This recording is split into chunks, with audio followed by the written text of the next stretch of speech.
RG Kar medical কলেজে প্রশিক্ষণরত চিকিৎসক ছাত্রের রহস্য মৃত্যুর ঘটনায় ক্রমশই ঘোরালো হচ্ছে বাঁকুড়া সম্মিলনী মেডিকেল কলেজের জুনিয়র চিকিৎসকদের আন্দোলন। বাঁকুড়া সম্মিলনী মেডিকেল কলেজে কর্মবিরতির পাশাপাশি সকাল থেকে গোবিন্দনগর ক্যাম্পাসে অবস্থান বিক্ষোভ শুরু করেছিলেন জুনিয়র চিকিৎসকেরা। এবার আন্দোলনকারীরা লোকপুর ক্যাম্পাসে এসে শুরু করলেন আন্দোলন। কুশপুত্তলিকা পোড়ানো হয় আরজিকর হাসপাতালের অধ্যক্ষ সন্দীপ ঘোষের। অবিলম্বে ছাত্রীর রহস্য মৃত্যুর ঘটনার দ্রুত কিনারা করে দোষীর কঠোরতম শাস্তির দাবিতে এদের লাগাতার আন্দোলন চালিয়ে যাওয়ার হুঁশিয়ারি দিয়েছেন আন্দোলনকারীরা। আন্দোলনকারীদের আন্দোলনকে সমর্থন জানিয়ে দ্রুত আরজিকর হাসপাতাল প্রশাসনকে সরানোর দাবিতে সরব হয়েছেন চিকিৎসক সংগঠনের রাজ্য সম্পাদক মানস। গুড মর্নিং সবাইকে। জানি না পশ্চিমবঙ্গের কতজন জানেন যে আমাদের এই ডাক্তার ফ্র্যাটার্নিটির সাথে একটা কি ঘটনা ঘটেছে। আজকে যদি একটা রোগীর মৃত্যু হয়ে যায় সেটা একটা বড় খবর হয়ে যায়, কিন্তু ডাক্তার মৃত্যু সেই খবরটা হয় না যতটা বড় একটা রোগীর মৃত্যুটা হয়। কিন্তু আমরা ডাক্তাররা যখন সেবা দেব তখন আমরা বিনিময়ে কিছুটা সম্মান এবং সুরক্ষা দুটোই দাবি করি। আরজিকর যে জঘন্যতম ঘটনার সাক্ষী আমরা হয়েছি সেটা আমরা কোনোদিন হতে চাইনি। এটা আমাদের মর্মাহত করেছে, আমাদের কাঁদিয়েছে, এবং তার জন্য আমরা প্রতিটা মেডিকেল কলেজে একটি কর্মবিরতি ডেকেছি। এবং যাতে এই ঘটনা আজকে কারোর সন্তান বা কারোর ভাই বোন কারোর সাথে যাতে না হয়, এই দিনটা যেন কাউকে দেখতে না হয়, সেই জন্য আমরা সবাই আজকে এখানে জড়ো হয়েছি। আরজিকর ঘটনায় প্রথমে যেটাই চাইছি, খুব দ্রুত দোষীকে ধরা হোক, গ্রেফতার করে তাকে দৃষ্টান্তমূলক এমন শাস্তি দেওয়া হোক যাতে এরপরে কেউ যদি এমন ঘটনার কথা ভাবে, শুধুমাত্র ডাক্তারের সাথে নয়, যে কারোর সাথে এই ঘটনা যদি ভাবা হয় তার যেন দুবার ভাবতে হয় যে এই কাজটা সে ঠিক করছে না বা ঠিক ভাবছে না। আপনারা কি করছেন আজকে?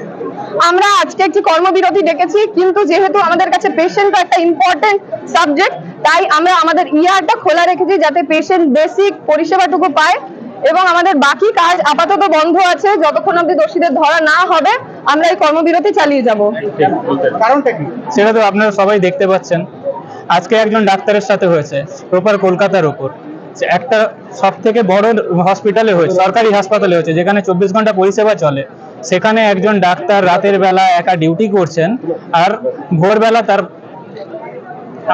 আমার ভাষা নেই বলার, তাকে ওই অবস্থায় পাওয়া যাচ্ছে। আপনারা কি চাইছেন? আমরা চাইছি দোষীদের শাস্তি। যেভাবে প্রশাসন, আরজিকর প্রশাসন বিশেষ করে প্রথমে ঘটনাটি ধামাচাপা দিতে চেয়েছিল, দেখেছেন আপনারাই মিডিয়ায় খবর করেছেন অনেকে, তো তার জন্য ধন্যবাদ। যে আমরা মুখোশ দেখতে পাই যে আমাদের যাদেরকে ভরসা করে আমরা পিজিটিসরা, আমরা রেসিডেন্ট ডক্টরসরা, ইন্টার্নসরা হাসপাতালে থাকি পেশেন্ট পরিষেবা দেওয়ার জন্য, তারাই আমাদের সাথে আমাদেরকে মানসিক রোগী বা অনেক কিছুই বলে ওটাকে ঘটনা পাল্টানোর কথা ভেবেছিলেন। আমরা চাই দোষীরা ধরা পড়ুক, দোষীদের দৃষ্টান্তমূলক শাস্তি হোক, আর দরকার পড়লে যদি কলকাতা পুলিশ তো প্রথমেই আত্মহত্যা বলে চালানোর চেষ্টা করেছিলেন, আশা করি ওনারা নিজেদের মানে ঠিক করে নিয়ে দিচ্ছেন আজকে। আমরা আজকে কর্মবিরতিতে আছি, যেটা ডক্টর সুষমা বললেন।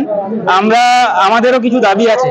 এটা আমাদের বাঁকুড়া মেডিকেল কলেজ, আপনারা দেখছেন আশেপাশে একটা এত বড় ক্যাম্পাস, কিন্তু সেখানে সিকিউরিটির কোনো ব্যবস্থা নেই। আমাদের এখানে ওয়ার্ডে আপনি যদি যান, ওয়ার্ডে দেখতে পাবেন পেশেন্ট পার্টিতে গাদাগাদি থাকে। রাতের বেলা একজন ইন্টার্ন ডক্টর, সে মেয়ে লোক বা ফিমেল হোক, তাকে ডিউটি করতে হয়। এখানে অনকল প্রপার রুম নেই। একজন পিজিটি, তার অনকল প্রপার রুম নেই। একটা ইমার্জেন্সি ওটি চলে, ইমার্জেন্সি ওটিতে অনকল রুম নেই ডাক্তারদের ওটি শেষ হয় রাতবেলা 3টে, 3:30, 4টের সময় বাড়ি যেতে হয়। একজন মেয়ে, আপনি ভেবে দেখুন যে একজন মেয়ে এখান থেকে বেরোচ্ছে, গার্লস হোস্টেল আমাদের ওখানে প্রায় 1 কিলোমিটারের কাছাকাছি, ওর সেফটিটা কোথায়? একা হেঁটে যাচ্ছে। বাঁকুড়া থেকে মোহাম্মদ শাহজাহান আনসারীর রিপোর্ট, 99 নিউজ বাংলা।